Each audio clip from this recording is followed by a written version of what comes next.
Paano maiwasang mangamoy ang microwave oven? Alamin sa DIY Do It Yourself.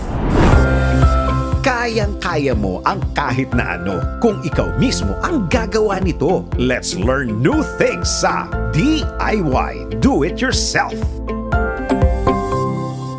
Maraming pagkain ang maaaring iluto sa isang microwave oven, kung kaya marami ring kakaiba o hindi magandang amoy ang maaaring mabuo rito. Kaya paano nga ba ito maiiwasan? Una, takpan ng pagkain na iniinit o niluluto upang maiwasan ang mga talsik sa loob ng microwave. Ikalawa, iwasang mag-init ng matapang na amoy na pagkain dahil maaari itong magdulot ng pangmatagalang aroma. Ikatlo, pagkagamit, panatilihing nakabukas ang pinto ng microwave ng ilang minuto para sumingaw ito at matuyo ang loob.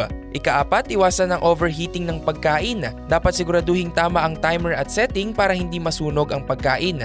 At ikalima, ugaliing linisin ang loob ng microwave oven pagkatapos mo itong gamitin. Gets mo ba? Sige nga, do it yourself!